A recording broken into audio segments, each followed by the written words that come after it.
Saya mahasiswa Teknik Informatika UTS 2018. Nah, di sini saya akan menjelaskan paradigma OOP dan lain dua. Baik, kita sudah berada di dalam PyCharm. Nah, di sini saya telah membuat codingannya itu, contoh codingannya itu berdasarkan contoh yang tadi berikan. Nah, di sini saya sudah buat kelas karyawan. Nah, di sini semua atribut-atributnya melengkapi nama, kemudian gaji, kemudian jumlah karyawannya. Kemudian di sini juga adalah bagaimana cara kita menampilkan total karyawan dengan karyawan di jumlah karyawan juga.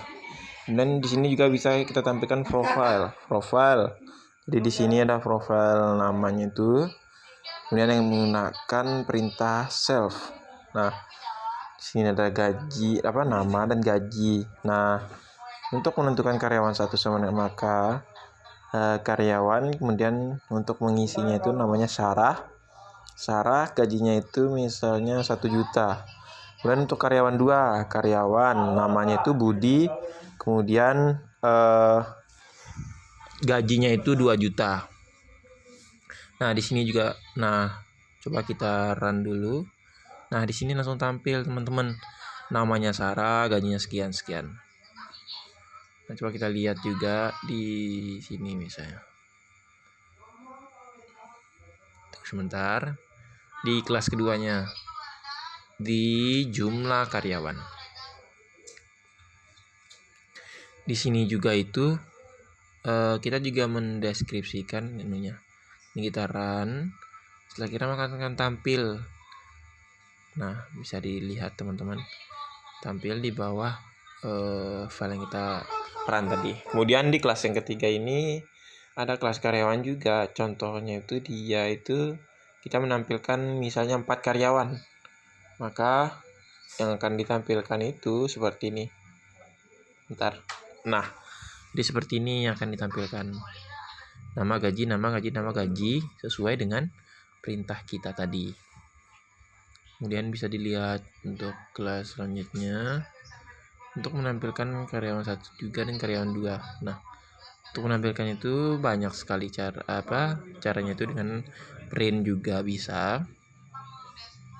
Di sini yang mau kita print karyawan, dan coba kita run.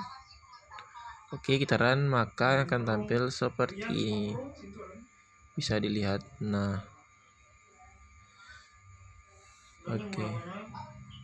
Oke, berarti boleh kita lihat kelas selanjutnya. Nah, di sini X sama dengan untuk mendeskripsikannya itu untuk class points namanya. Misalnya self X sama dengan X, Y sama dengan Y.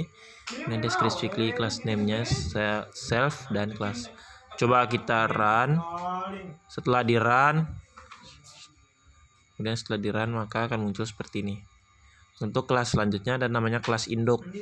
Kelas induk ini ada atributnya itu berupa misalnya ketika misalnya dev set ini, maka akan tampil memanggil konstruktor induk gitu. Begitu seterusnya sampai di bawahnya. Sampai selanjutnya misalnya print sampai menggunakan fungsi-fungsi. Dan ketika di run, maka dia akan tampil seperti ini. Ya, persis seperti yang di dalam ini. Kemudian kelas selanjutnya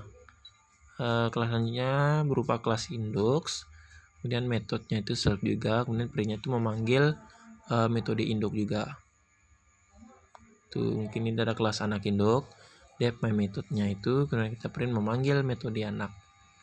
Setelah di run, maka seperti ini juga, memanggil metode anak. Jadi begini teman-teman ketika di run. Nah, selanjutnya itu ada kelas vektor.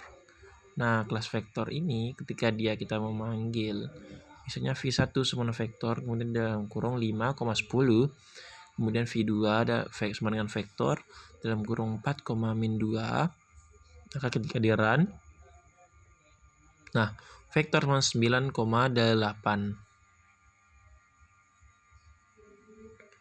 Oke, berarti ke selanjutnya ke kelas counter. Kelas counter ini ada misalnya defcon ini. Oke. Nah, di sini ada counter sama counter sama counter titik count. Kemudian ketika di run, maaf, ada kesalahan sedikit untuk projectnya. Ini yang kita lihat di kelas selanjutnya, kelas counter juga. Ketika dilihat run, oke, berhasil. Demikian yang dapat saya sampaikan, lebih kurangnya saya mohon maaf. Semoga teman-teman mengerti dengan penjelasan saya. See you.